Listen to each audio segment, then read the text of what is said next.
اعوذ باللہ من الشیطان الرجیم بسم اللہ الرحمن الرحیم قل لا اجد فیما اوحی الی محرما علی طاعم یطعمه الا ان یکون میتتا او دما مصفوحا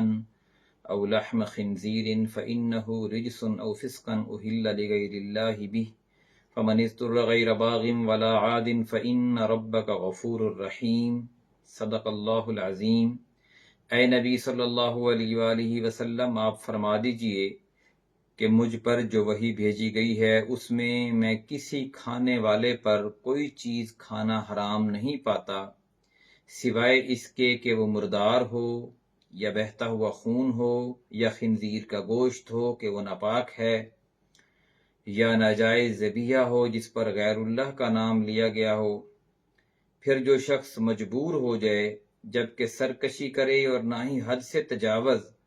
تو بے شک اللہ بہت بخشنے والا نہایت مہربان ہے۔ صدق اللہ العظیم۔ سامعین کرام، سورہ الانعام کی آیت نمبر 145 آپ کے سامنے تلاوت کی ہے اور ترجمہ بھی کیا ہے۔ سورہ مبارکہ مکی دور کے آخری حصے میں نازل ہوئی، اور مکہ کے لوگوں نے جو اپنی طرف سے چند جانوروں کی قسمیں اپنے اوپر حرام کر لی تھیں، یا اپنے میں سے کچھ لوگوں پر حلال، جیسے مردوں پر حلال اور عورتوں پر حرام کر لی تھیں، اور جن کا تذکرہ سورہ مائدہ میں بھی ہم پڑھ چکے ہیں کہ بحیرہ، سائبہ، وسیلہ اور حام، ان 4 قسم کے نام انہوں نے رکھے ہوئے تھے۔ تو اللہ تعالیٰ نے نبی کریم صلی اللہ علیہ وآلہ وسلم کے ذریعے سے ان کو مخاطب کیا اور فرمایا کہ اے محمد صلی اللہ علیہ وسلم، آپ فرما دیجئے کہ میرے اوپر ظاہر اللہ کی وحی نازل ہوتی ہے، اور حضور صلی اللہ علیہ وسلم کے علاوہ کسی اور کے اوپر وحی نازل ہوتی نہیں تھی، نہ آپ کے بعد کسی کے اوپر ہوئی ہے۔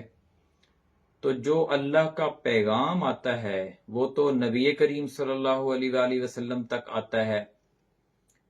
تو اس پیغام میں جو حکم نازل ہوتا ہے، جو فرمان نازل ہوتا ہے، وہ بھی آپ صلی اللہ علیہ وسلم کو ہی پتہ ہے۔ تو آپ صلی اللہ علیہ وآلہ وسلم کو اگر پتہ نہیں ہے اور مکہ کے لوگوں کو پتہ ہے، تو یہ کیسے ہو سکتا ہے، جبکہ وحی تو آپ صلی اللہ علیہ وسلم پر آتی ہے۔ اس لیے فرمایا کہ آپ فرما دیجئے کہ مجھ پر جو وحی بھیجی گئی ہے اس میں کسی کھانے والے پر کوئی چیز کھانا حرام نہیں پاتا۔ یعنی یہ جو آپ نے بنائے ہوئے ہیں خود ساختہ عقیدے، اور خود سے چند جانوروں کو حلال اور چند کو حرام کیا ہوا ہے اور ان کو مختلف نام دیے ہوئے ہیں، میرے اوپر جو اللہ کا فرمان نازل ہوا ہے، جو وحی نازل ہوئی ہے،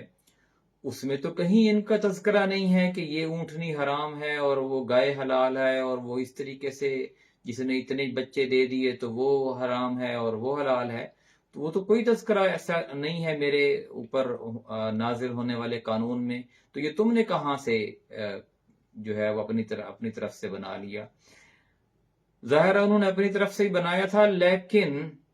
وہ جو تھے کفار، وہ اس کو منسوب اللہ کی طرف ہی کرتے تھے۔ وہ یہ کہتے تھے کہ یہ جو حکم ہے، یہ کہ ہم نے فلاں کو حلال کیا ہوا ہے اور فلاں کو حرام، یہ دراصل اللہ کا حکم ہے، اور حضرت ابراہیم علیہ السلام کے دور سے چلا آ رہا ہے۔ ہم نسل در نسل مکہ میں آباد ہیں، اور اس لیے اسی کو ہم فالو کر رہے ہیں، اور ہمارے آبا و اجداد بھی اسی کو فالو کرتے رہے ہیں۔ نبی کریم صلی اللہ علیہ وسلم نے فرمایا کہ یہ جھوٹ ہے، اور ایسا کوئی حکم اللہ نے نازل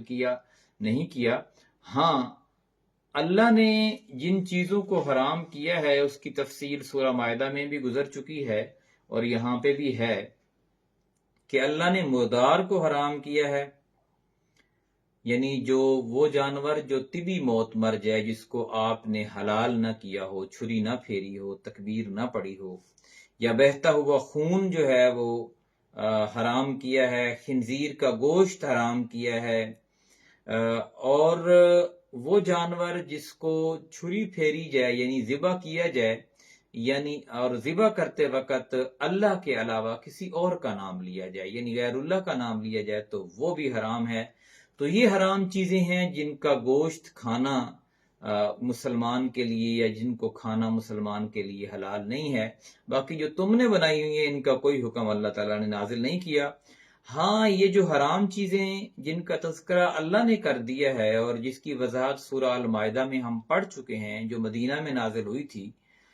تو ان چیزوں میں سے بھی اگر کوئی مومن مسلمان مجبور ہو جائے کھانے میں کہ اس کی زندگی کو خطرہ ہو، زندگی بچانے کے لیے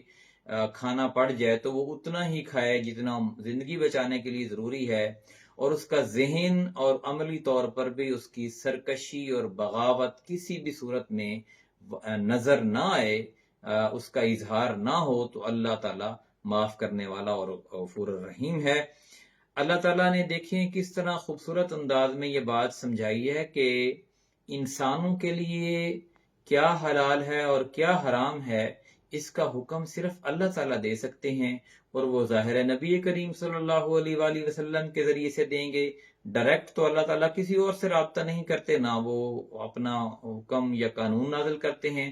تو جو اللہ اور اس کے رسول صلی اللہ علیہ وآلہ وسلم نے قانون فائنل کر دیا ہے چیزوں کے حلال اور حرام کے بارے میں، وہی فائنل ہے۔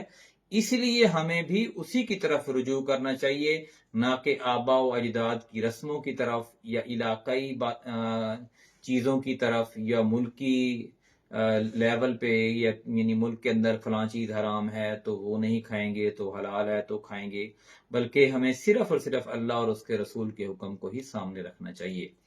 اللہ تعالیٰ سے دعا ہے کہ ہمیں صحیح معنوں میں مسلمان بننے کی توفیق عطا فرمائے، اور حلال اور حرام کے تقاضے جو اس نے مقرر کیے ہیں ان پر عمل کرنے کی توفیق عطا فرمائے۔ جزاک اللہ۔